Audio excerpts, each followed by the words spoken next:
under God, indivisible, by liberty and justice for all.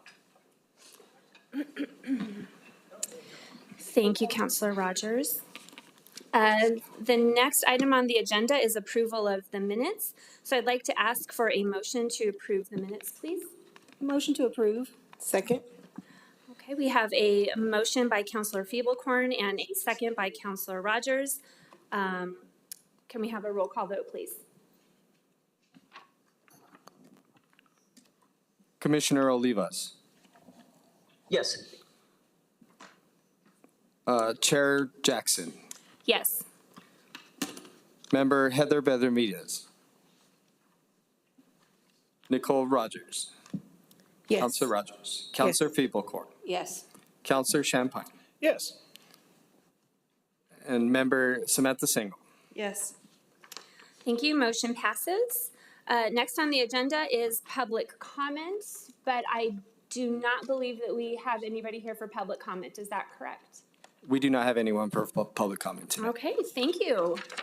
Moving on to our next item on the agenda is new business. First on the agenda is opioid settlement updates.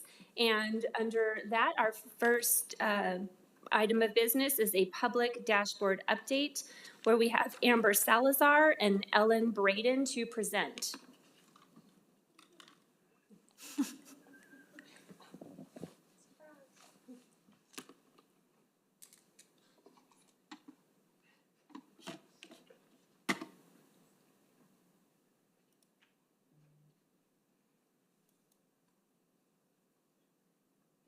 evening, Commissioners, City Council, APS representatives. My name is Amber Salazar. Yeah. Is it on? Yes, Okay. there you go. Good evening, Bernalillo County Commissioners, City Council, APS representatives. My name is Amber Salazar. I'm the interim senior manager for the Department of Operational Supports under the Bernalillo County Behavioral Health Authority. Giving the presentation today on the Opioid Fund Public Accountability Dashboard. Is it sharing?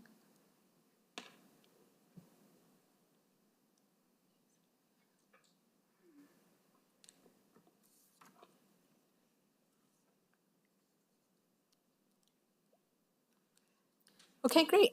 I will be presenting an update on the public dashboard recommended in the LGCC Joint Opioid Settlement Implementation Plan. The Joint Implementation Plan calls for two groups of measures to provide public accountability, receipts, public accountability for these funds, financial measures, including details of appropriations, receipts, and expenditures, and accountability measures. We propose that the accountability measures should be aligned with the behavioral health result measures and which Bernalillo County uses with its Behavioral Health Authority Division programs and contracts. These result measures enable us to answer questions about how much are we doing, how well are we doing it, and most importantly, did we make a difference? We recommend we align these questions about did we make a difference to two categories we plan to fund: the opioid intervention and treatment outcomes, as well as the opioid prevention and community revitalization outcomes. I'm pleased to report that in partnership with the Bernalillo County IT department, the opioid settlement dashboard will be the first project live on the new online public dashboard called Tableau.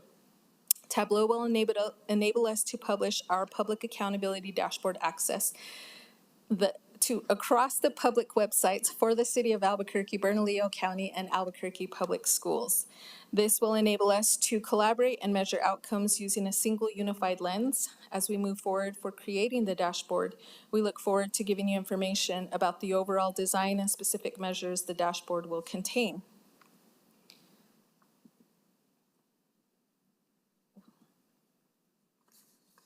I apologize. I thought I had another slide on here that showed examples of the accountability measures that were taken from the Johns Hopkins Bloomberg School of Public Health Opioid Settlement Principles and Resource Indicators. Hi, this is Ellen Brain. I'm Deputy Director with the City of Health, Housing, and Homelessness is my department. And I do want to mention that some of the indicators that Amber referenced, we have already built into the IGA with APS, specifically clients with a measured increase in quality of life, clients with a measured increase in functional status. So we're already ensuring that the funding that we're utilizing is being geared to be able to report out on this dashboard. Thanks, Amber. We stand for any questions. Okay, thank you. Members, are there any questions? Okay, Counselor Rogers. Good. Thank you so much for putting this together. I just had questions about, so in the plan that we passed for the dashboard, it talks about total settlement funds. On this, though, you had two specific line items, but was that the total amount of funds that we're going to be tracking on the dashboard, or just those two outcomes? So it'll be the two measures. Under financial measures, it will track the appropriating body, the received and the expended funds, as well as the expenditure details for the projects. Okay, awesome. So thank you, Madam Chair. So the outcomes that you're talking about that are separate outcomes? Yes. So the outcomes will fall under the accountability measures. Wonderful. And how about the oversight measures? Just reading back into our plan, it says metrics related to oversight, accountability, and efficacy of all expenditures. Madam Chair, Councilor Rogers. So the way we have read that is that this will be included, the accountability measures will be included as far as the outcomes and the impact of the dollars. And so those will be reported as part of the dashboard from the viewpoint of the impact and the outcome of the dollars. And then where the efficacy comes in, and some of the programs will have specific efficacy measures for each individual project. Did that answer your question? I want to make sure that I... Thank you, Madam Chair. Thank you, Ellen. So will those measures be laid out in the dashboard, I guess is my question. We're going to know what we're measuring and what the measurement is. Yes. Okay, wonderful. Thank you. Thank you, Counselor Rogers. Any further questions? Anybody online with questions? Okay. All right. Thank you very much for the presentation. We will now move on to the next item on the agenda, which is our Albuquerque Public Schools, Bernalillo County, and City of Albuquerque Summer Activities Collaboration section. The first up is Keep New Mexico Alive with Eric Abeda to present. Sorry, Erica Abeda to present, sorry. Thank you. No worries.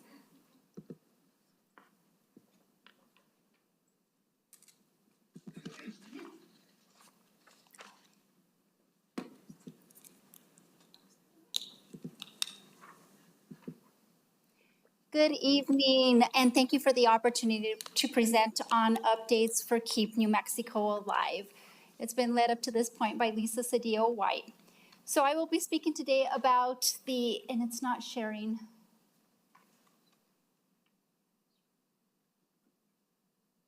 Do I need to do it? There we go. Sharing about the phases of Keep New Mexico Alive and where it came from, where it started, and where we are today. During phase one, we wanted to start the conversation. We wanted to bring awareness on the prevalence of fentanyl and the impacts that that was having in our community and the overdoses that were taking place, the lives that were lost.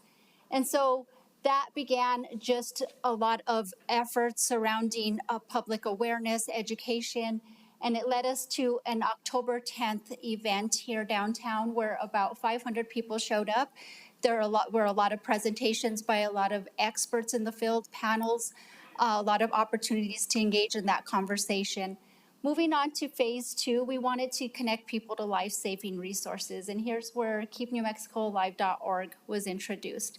Within the website, which has been well received in the community and is well known, it integrated a lot of local resources and statewide resources and also access to 988 National Crisis Line. We've had more than 17,000 visits to date. It is growing, it is evolving to meet community need. One of the greatest resource in there that I believe took place was MAT provider list. that had not been updated for quite a number of years. And so in my time with the Department of Health, I was able to work with regional coordinators to get this updated. And so these are some really wonderful resources that were available to folks at their fingertips. Moving on to phase 3, we wanted to strengthen prevention and community support. During this current phase, we focused on overdose recognition and response in the community. We wanted to make Narcan or naloxone easily accessible to community members. There were a lot of community engagement events, lots of training sessions that were to be held. And in this time too, there was a lot of stigma, harm reduction, prevention that was put out not only to communities, but to volunteers. We have well over 100 volunteers through Keep New Mexico Alive, and it continues to grow. Most of those volunteers are family members who have lost a loved one due to substance use. They have not only become a core group of volunteers, but in essence, a strong family unit. And they support each other and the work of Keep New Mexico Alive. They are readily available to participate in the very numerous events that we participate in annually. And so this past year, there was a recognition that fentanyl isn't the only thing that is greatly impacting our community. It's also other substances. And so this past October, we were able to integrate another component, which was alcohol. So I was able to present on mortality, morbidity, the harms associated with alcohol, alcohol outlet density, and just the climbing rates of alcohol and alcohol deaths in our community, and just really strengthen that. It was well received. So this year, later on this year, Keep New Mexico Alive will transition over to me.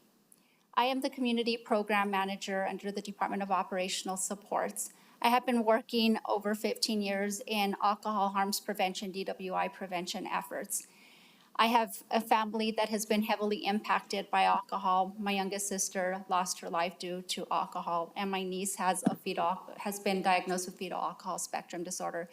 This is something that is not only a professional endeavor for me, but also a personal passion. And so I hope to strengthen Keep New Mexico Alive, and by doing so, what I want to be able to do is integrate those alcohol harms prevention efforts under the umbrella of Keep New Mexico Alive. Starting July 1st, everything that we do with our grant funding provided by the Department of Finance Administration will have the Keep New Mexico Alive logo on it, and we will continue to have a strong presence in community. Alongside that, the website, we are looking for ways to integrate even more resources, not just local, but statewide resources. Last week, I was part of the DWI affiliate, and I got to meet with all of their DWI coordinators across the state. I let them know of the updates that were going to be done with Keep New Mexico Alive, and now we will be able to share resources that they send over and that we can contribute to their efforts in their own local community.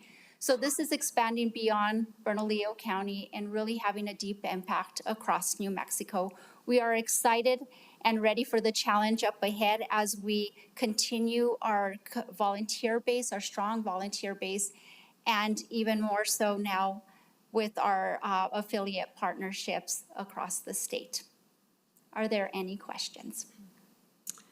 Thank you so much, Ms. Abeda. Are there any questions from the members? Any questions from our members online?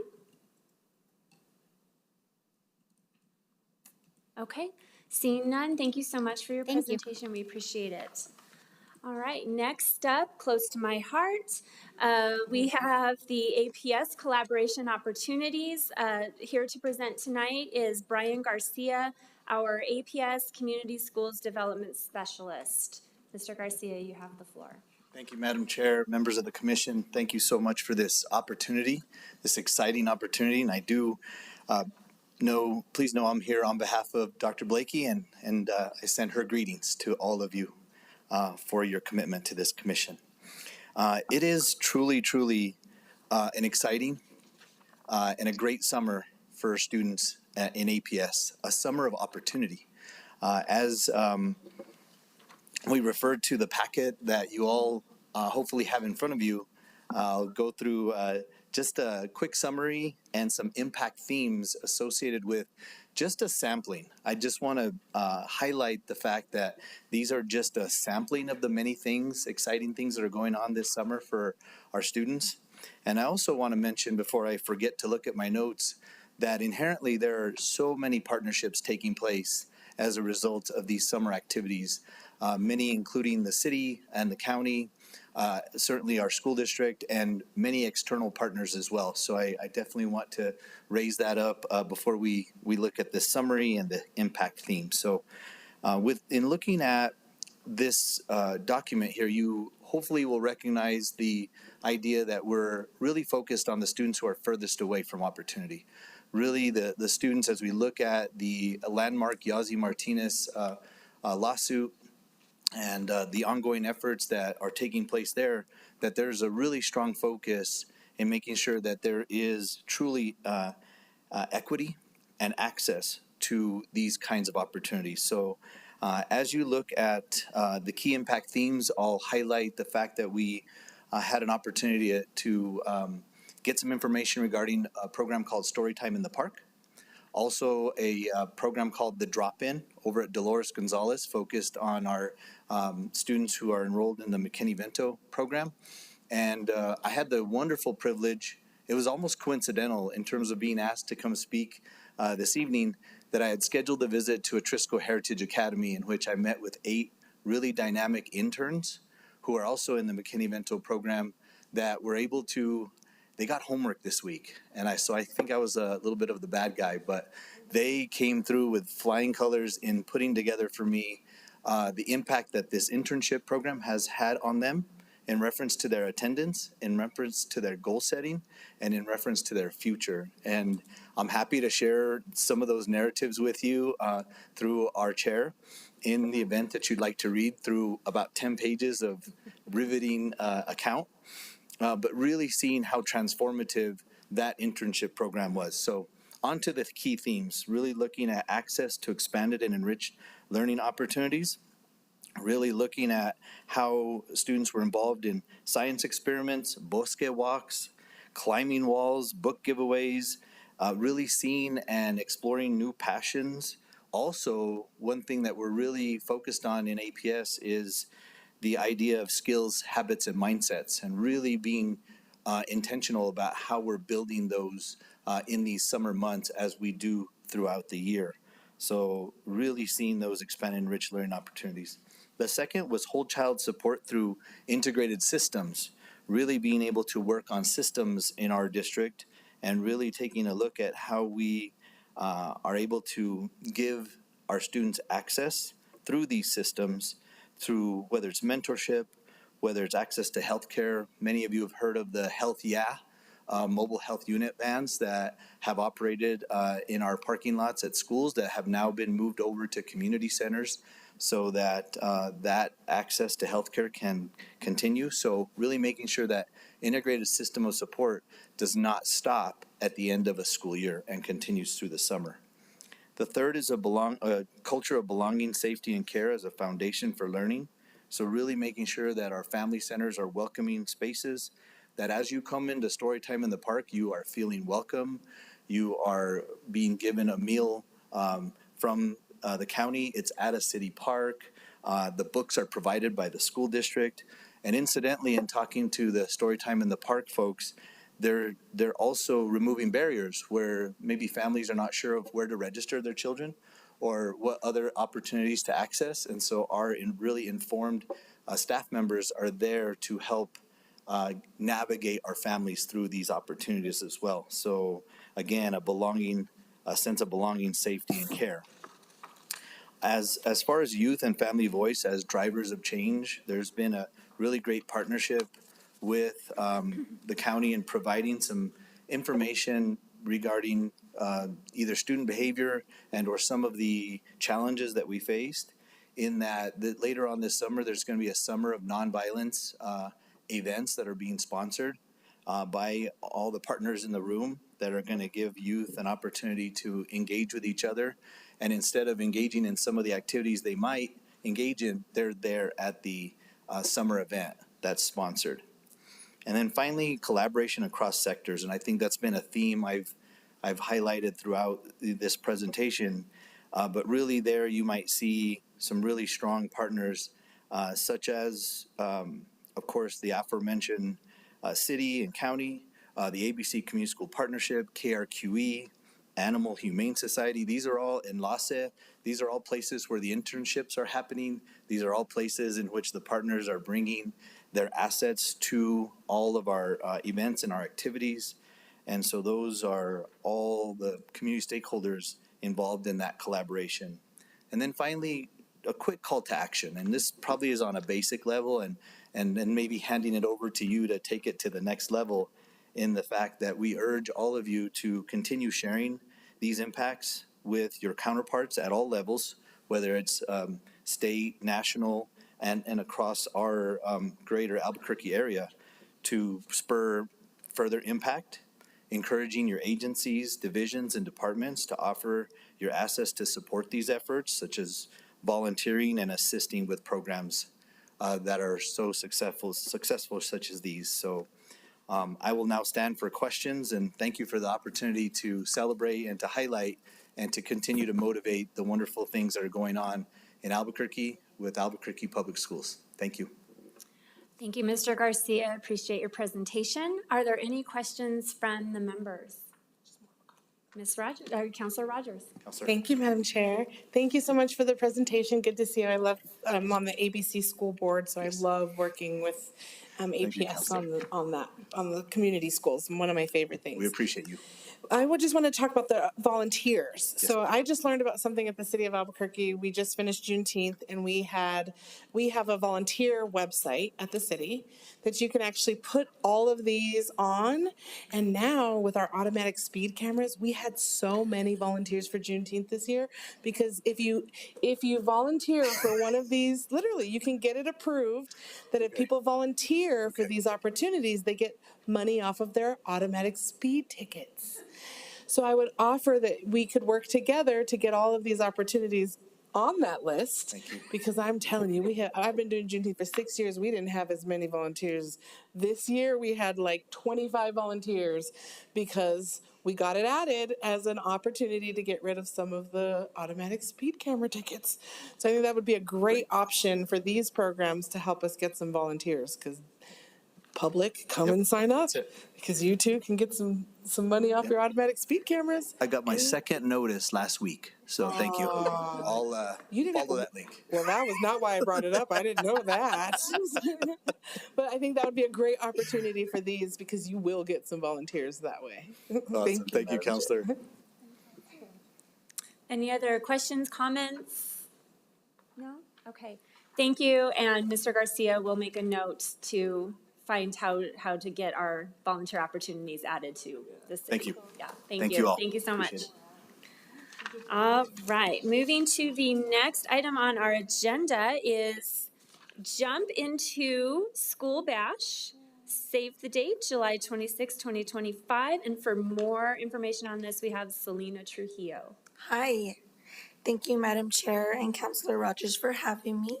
I'm glad to be here the second year in a row talking about the Jump Into School Bash. We are celebrating our 5th annual this year, July 26th.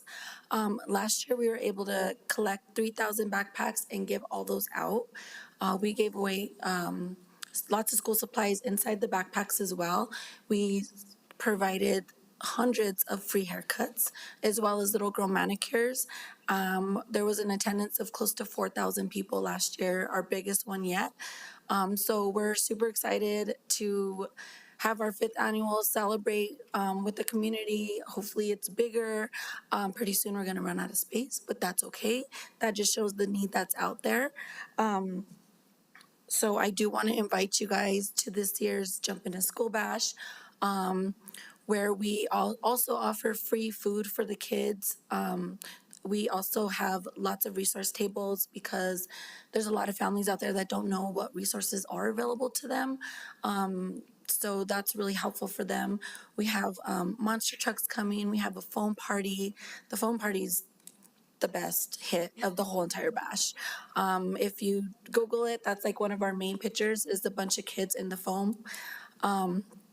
We have a walk wall from the city this year for our first time, so that's super exciting. So the kids just have so much to do, and we have tons of vendors, small businesses as well as we have a bunch of sponsors that come host tables, and almost all these tables there's about 115 table spots right now. Almost all of them have games and activities that they give stuff to the kids. So the kids leave with so much stuff. From the registration, each little girl gets a crown. The boys get badges. They get to write their name.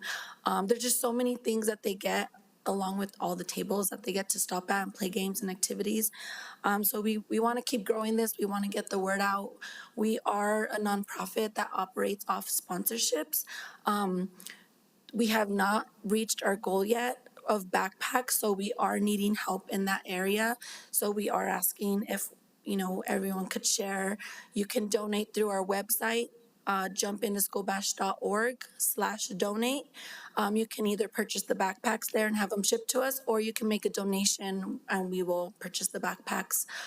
So yeah, that's about the Jump Into School Bash, and I'm very glad that you guys have me here. Do you guys have any questions? Members, are there any questions? Yes, Councilor Feeblecorn. Thank you, Madam Chair. Just curious on how short you are from your goal for the sponsorships. For the backpacks, about 1,000. $1,000 or 1,000 1,000 backpacks. And backpacks cost? So, last year, I think, let me see. We got a sponsorship of $5,000 and that bought 1,500 backpacks. Okay. So on the website, on the link that's on our website, there's a website that you can buy bulk. I think it's like 115 for a case of 24 backpacks, depending on which ones you pick. Okay, super helpful. Thank you. Mm-hmm. Yes, Councilor Champagne. Thank you, Madam Chair. The July 26th event, where's that going to be held? Where's it going to be? The Bernalillo County Sheriff's Posse, north of 2nd Street from Alameda. Thank you. Mm-hmm. Anybody else? Okay, and I just have one question. You did mention that there would be opportunities for people to put out information about resources that they might have. How can people, for example, APS or the city or the county who want to, or New Mexico Alive, how can they get in touch with you to make sure that their information is also out and available? Mm-hmm. So you can email me at jumpintoschoolbash@gmail.com, and it's the number 2. So JUMPIN2 schoolbash@gmail.com. I will get back to you. We also are still in need of volunteers, and I just heard about that, so I'm gonna get on that website. So yeah, there's so many opportunities to volunteer, lots of things to do, and we still do have spaces for vendors also. And also, you can go to the website actually to be a vendor for a resource table, the Jump Into School Bash. .org/events. You go to, there's a link that you can sign up to be a vendor. Okay. Thank you. Any further questions? Oh, Councilor Rogers.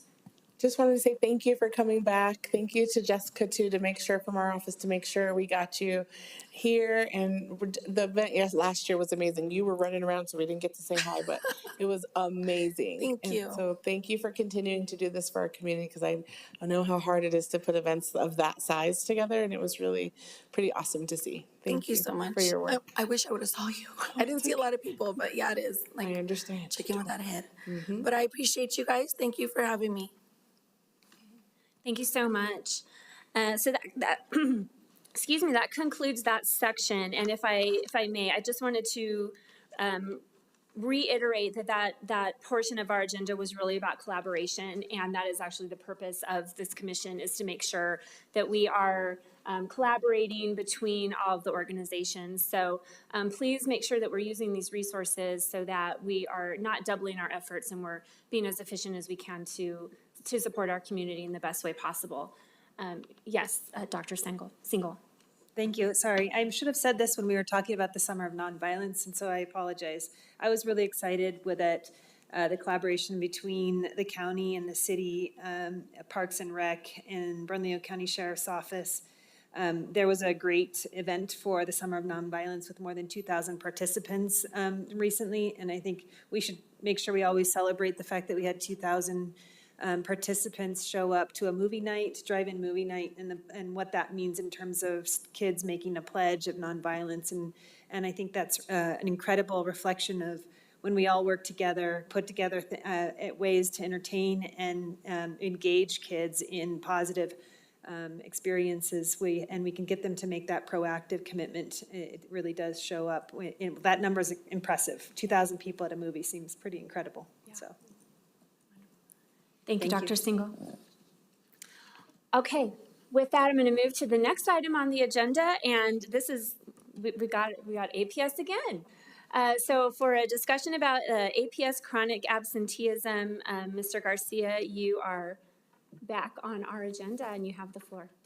Thank you, Madam Chair, members of the commission. What a wonderfully designed agenda tonight in terms of how everything really is coming together in reference to the presentations you heard and the questions you've asked on the content so far, that hopefully brings us to a really strong purpose and why and focal point in reference to chronic absenteeism and the importance of reducing that and really getting into a place where students and families really hear the message from us and that they give the message to each other that school is critically important and coming to school every day is so critical to their future and to their learning. And so I will work as briefly as I can, not to get you too far into the weeds and into the numbers in reference to chronic absenteeism rates within our school district, but we are seeing a very positive trend in reference to the reduction of chronic absenteeism.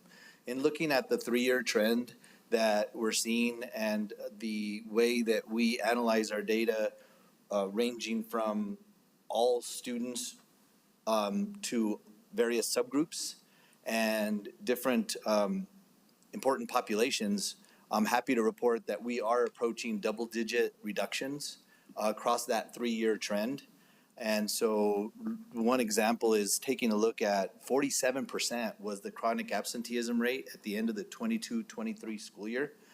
So that's almost half of our students being chronically absent, all the way down to 43 in 23-24.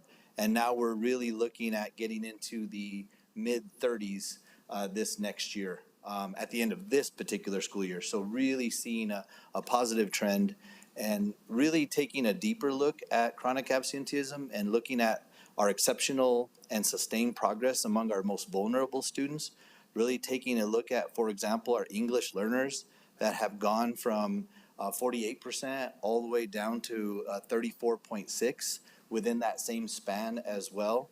So really seeing that we are seeing some really targeted specialized support systems that are coming into play for various groups. That doesn't mean that we're where we want to be with any and all of our groups, but really wanting to give this commission a sense of at least the trajectory that is starting to form, but really taking a look at how we see this as a really complex and dynamic nature for our families, in the sense that it really requires that sustained effort. There's so many reasons for why students and families are absent and not coming to school. And so we do what's called root cause analysis in many respects, so that we sometimes have to ask ourselves 5 times why students and families or students are not coming to school. And very inevitably, we will find out very deeply after that 5th why that it's typically a barrier. It's possibly a resource and a support that is needed. And also, for the sake of this particular body, the importance of coordination and cooperation amongst all, so that the families don't feel alone as they're facing, the challenges that they face. Because we all, I hope, can agree that students and families are not sitting around just defying the order of coming to school. They want to come to school, but are there ways that we can support them? So just really wanting to report out. I hope I gave you enough information. I'll certainly stand for questions, but really let you know it's going to require an interagency partnership and really some collective accountability to really continue this trajectory that we're on in reducing chronic absenteeism. I'll stand for questions. Thank you, Mr. Garcia. Are there any questions from the members? Yes, Board Member Benavides. thank you so much. Okay, sorry about that. The person who comes in late. Thank you, Mr. Garcia, for being here this evening. So do you have any examples of some of the barriers and how APS has addressed those to decrease the rates? Madam Chair, Board Member Benavides, as I mentioned with regards to the root cause analysis that we often perform, whether it's in the academic setting or whether it's in the concept of community schools, for example, in the fact that in many cases, what we work to do in the implementation of what we call student success systems is that we are looking very deeply at how our collaborative teams can work through the multi-layered systems of support framework that we implement and develop individualized attendance plans and intervention plans for students. In that, in many cases, we find that there are wraparound support services that are needed. And so many times we will refer them to our community school coordinator, impact coordinators, that work very deeply in removing those basic need aspects of the work. And then we also, I think, take a deeper look at our skills, mindsets, and habits of our students and identify either by individual student, small group, or by class and by grade level, which particular skills, mindsets, and habits might not be as fully developed. And so really looking at plans within our Panorama platform to really create some intentional culture of belonging, safety, and care strategies that we can take into place both at the universal level, but in that student-specific plan. So a lot of times we're looking at both, when I say not both, but the holistic nature of the child, and we're looking at whether they have their Maslow's hierarchy of needs met, but also are we growing their Bloom's taxonomy in reference to how we're helping their motivation and their skills, mindsets, and habits. So I hope I answered your question in terms of seeing that it's a breadth of intentional strategies that we have to implement students at an individual, group, and whole school level. Thank you, Mr. Garcia. This is an issue that our families and APS are facing, and it's a challenge. And I think absenteeism really, if we can decrease it as much as we can, we should do everything we can in that area. So thank you so much. Thank you, Board Member Benavides. Anything else? Okay, thanks. Okay, Councilor Rogers. Thank you, Madam Chair. I just wanted to highlight on our agenda, it talks about some examples of the walking school bus and the alley activation. So I have to talk about those because those are our projects that Board Member Benavides and I and Adrienne Barboa really spearheaded the alley activations. And just by chance, we started the walking school bus at Wilson Middle School. That really has helped with absenteeism. And so I want public to know that that project, it didn't mesh together. And really, basically what it is we're working on cleaning up our alleys and around the school. And the neighbors have really taken that and ran with it and really revitalized their alleys into spaces that the kids are now walking through to have a safer route to school. We've gotten some funding collaboratively to be able to help pay for block captains that are adults, mostly seniors, that are at home anyways, and are coming outside and helping the kids get to the school safely. It is beautiful. The kids are coming to the alleys on field trips to help paint to the alleys and do murals. And it really has, we've seen the absenteeism specifically at Wilson improve because kids didn't feel safe walking to school on their own after their parent had gone to work already and they had to get themselves to school. And this has really been an amazing collaborative project that has really amounted to less absenteeism. And the other one is the Guaranteed Basic Income program through Assistance League that I learned about that is paying kids who have good attendance. And they've seen a huge reduction at the schools that they're working with for that one. So these are amazing examples of how, like you said, fixing the root causes, right, can help get kids to school, because you are exactly right. The kids wanted to go to school, and the ones that I talked to were like, do you realize, miss, what I have to walk through to get to school? Right, which we need to work on at the city, right, with APD is working on, more patrols during school time when they're walking to school. Our department in HHH and YFS helped trained them as crossing guards, gave them all the gear. So really, if we all work together, we can do this for sure. And these are great examples of how we've started to do that. So thank you for putting them on the agenda, but I had to talk about them because they're really awesome. It's a shining example. I'll pretend like I left that out so our two folks who I've been on many Zooms with regarding that project can highlight the work. And so it is very true. And I was at lunch today and I was mentioning that exact project and how amazing the mulch feels as you walk through to school and into that alleyway, and how the murals really bring to life, how it greets you to school and makes you feel welcome. And the conductors, as you mentioned, are there to cheer you on as your way into school. I got goosebumps now. It's really that type of collaboration that really comes through, that helps the chronic absenteeism, gets folks to, jump what is it? Jump into the park? Jump into school and keep New Mexico alive. It just brings all that into life. So I know I'm rambling because I'm really excited about what's going on. Well, and Madam Chair, you have to mention the group from Hawaii, though. Oh, yes. Please tell this group about the amazing group from Hawaii that came all the way from Hawaii to see what we were doing here, and they're duplicating this in Hawaii right now. It's pretty awesome. Madam Chair, Councilor Rogers, in reference to having probably over 80 of our colleagues from not just Hawaii, but also Alaska, who came out and really took the time to go through many of our campuses. But one thing that really caught their eye was the Safe Routes to Schools effort that we've been discussing, that just about short month after they went back to Hawaii, we saw an article that just profiled the great work that they're doing in Hawaii to create safe routes to their school. And guess what they said? They said this was because of an amazing trip that we took to New Mexico, to Albuquerque, New Mexico, and saw what a school was doing that we were now able to do. And so that tells you that this is really going viral and nationwide in terms of what we got going on here in Albuquerque. So That's great, yes. thank you, Councilor Yes, Rogers, Dr. for that Singal. prompt. Thank you, Madam Chair.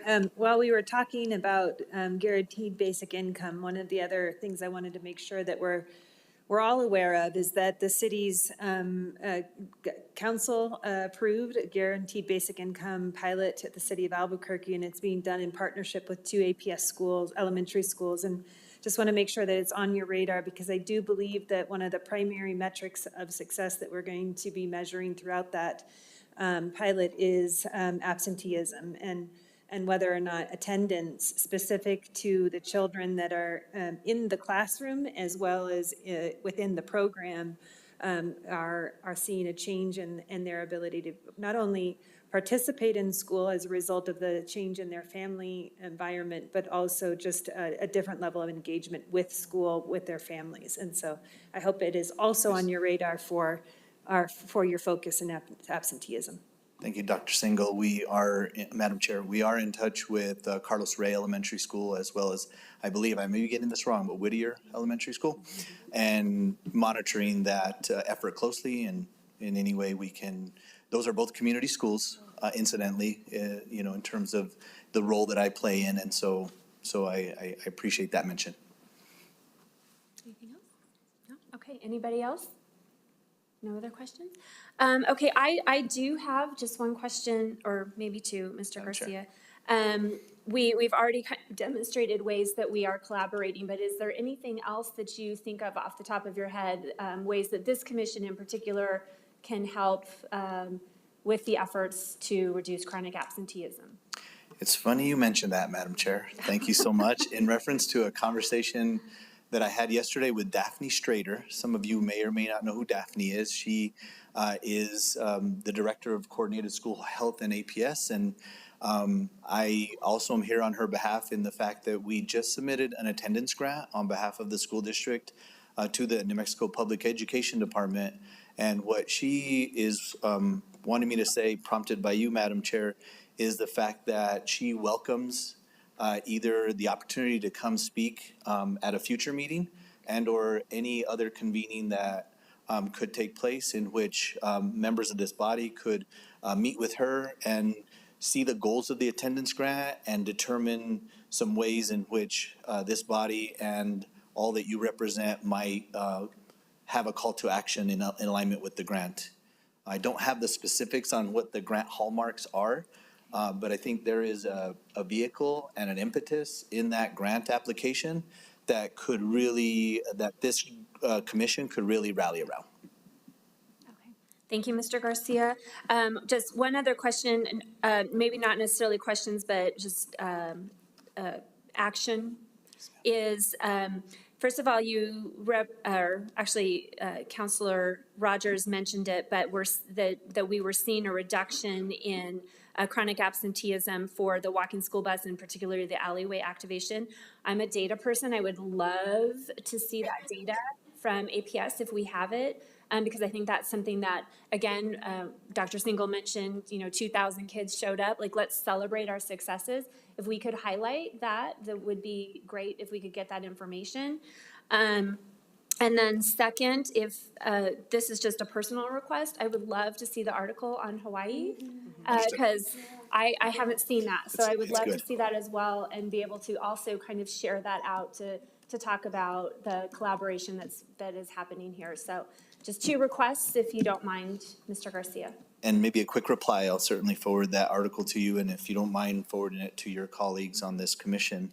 And then also letting you know, being vulnerable in telling you that I spoke to Mr. Chris West in our SAPR department a little bit too late, but he's a nerd about this, so he's actively working on a slide deck in honor of your initial request to get some actual data associated with chronic absenteeism. So I'll get that to you as well. Okay, thank you. We love Mr. West over at APS. So once I receive that data, I'll be sure to share it with the commission as well so that we can all see that.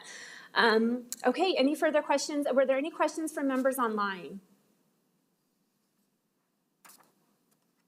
Okay, hearing none. Councilor Rogers, yes. Just wanted to mention, thank you, Madam Chair, that Kelly Davis, the school coordinator, actually has that data and can get it for you really quickly. She's really great at that, and she sends it to us periodically, so she might be able to help too. She's a go-to girl, huh? She's amazing. And just one more topic while we're talking about the alley activations. Part of our participatory budgeting project that we have in District 6 was submitted by students from Wilson Middle School called 5 Blocks for Life. And it didn't win, but I was able to add it to our bond process for the city to hopefully get a large sum of money, because what these kids asked for was, and they literally said this ties to them wanting to get to school safely, is to clean up the 5 blocks around the school. And this is what they asked for. Is we went around walking with them and they said, well, Miss, why are our street signs faded? Why don't we have a crosswalk here?